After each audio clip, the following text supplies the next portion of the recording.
నాగరాజు. నేను గత సంవత్సరం నిర్వహించినటువంటి మెగా డిఎస్సి 2025లో స్కూల్ అసిస్టెంట్ సోషల్ స్టడీస్కి సెలెక్ట్ అయ్యాను. నేను present Kadiri municipality high school weavers కాలనీలో సాంఘిక శాస్త్ర ఉపాధ్యాయునిగా పనిచేస్తున్నాను. గత కొన్ని నెలల నుంచి ఈ యొక్క మెగా డిఎస్సి 2025 పైన కొన్ని పనిగట్టుకొని మరీ విష ప్రచారం చేస్తూ ఉన్నారు.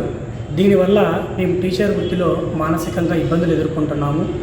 గత 2018 తర్వాత నుంచి మేము ఈ డిఎస్సి కోసం ప్రిపేర్ అవుతూనే ఉన్నాము.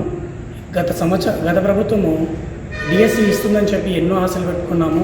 కానీ డిఎస్సి ఇవ్వకపోగా ఇచ్చినటువంటి డిఎస్సి పైన ఇలాంటి విష ప్రచారం చేయడం అనేటువంటిది చాలా చాలా చాలా బాధగా ఉంది.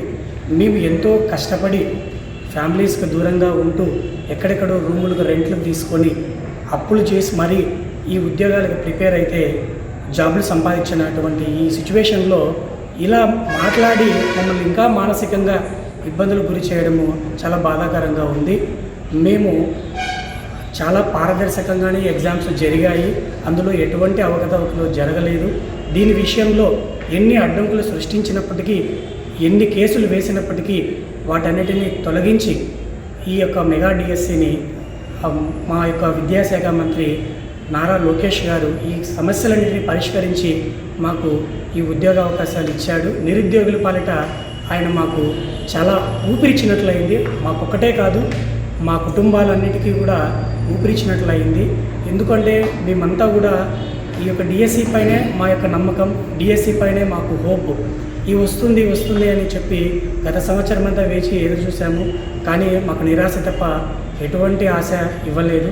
కానీ ఈ ప్రభుత్వం వచ్చిన వెంటనే మాకు మెగా డిఎస్సి ఇచ్చి చదువుకున్నటువంటి విద్యార్థులకి, కష్టపడినటువంటి విద్యార్థులకు, నిరుద్యోగులందరికీ న్యాయం చేసేలాగా డిఎస్సి ఇస్తామని చెప్పారు. ఇచ్చిన మాట ప్రకారమే వాళ్ళు డిఎస్సి ఇచ్చారు. దాని ప్రకారం మేమంతా కూడా కష్టపడి చదువుకున్నాము. చదువుకునే ఈ యొక్క జాబులు సంపాదించాము. దయచేసి ఈ యొక్క విష ప్రచారాన్ని ఇక్కడితో మానుకోవాలి. ఎందుకంటే మీరు చేసేటువంటి విష ప్రచారం వల్ల మేము కూడా మానసికంగా ఇబ్బందులు పడుతున్నాము. మేము ఇంత కష్టపడి చదివినప్పటికీ మమ్మల్ని ఎందుకు ఈ విధంగా ఇలా చేస్తున్నారు, మేము కష్టపడిన దాన్ని కూడా మమ్మల్ని చాలా చిన్న చూపు చూస్తున్నారు అనేటువంటి బాధ కూడా మాలో కలుగుతుంది. కాబట్టి ఇలాంటి విష ప్రచారాన్ని ముగిస్తారని, ఇలాంటి అవకతవకలు జరిగాయని విష ప్రచారం మానుకుంటే చాలా మంచిదిగా సంతోషిస్తాము. మా యొక్క ఉపాధ్యాయ వృత్తిని కూడా మేము చాలా ఆహ్లాదకరంగా మేము విద్యార్థుల యొక్క ప్రగతిని తీర్చిదిద్దడానికి ఈ కూటమి ప్రభుత్వం ఇచ్చినటువంటి అవకాశాన్ని సద్వినియోగం చేసుకుంటాము. కాబట్టి దయచేసి ఇలాంటి విష ప్రచారాన్ని మానుకోండి.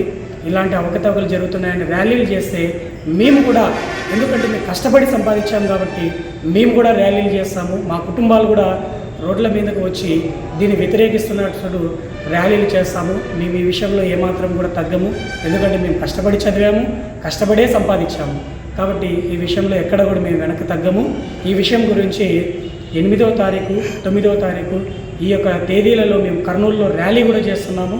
ఈ యొక్క ఉపాధ్యాయులందరూ కూడా 2025 మెగా డిఎస్సి ద్వారా వచ్చినటువంటి మా యొక్క ఉపాధ్యాయులందరూ కూడా మేము అక్కడికి వచ్చి మా యొక్క నిజాయితీని నిరూపించుకోవడానికి అక్కడికి వస్తున్నాము. ఈ ర్యాలీలు కూడా చేస్తాము. మీరు చేసే కొద్దీ మేము కూడా చేస్తాము. దీని విషయంలో మాత్రం తగ్గము. ఈ యొక్క విషమ ప్రచారాన్ని మీరు మానుకొని మీ పనుల్లో ఉంటే మీరు బాగుంటుంది. కాబట్టి దీన్ని తొందరగా ముగించాలని మేము కోరుకుంటున్నాం.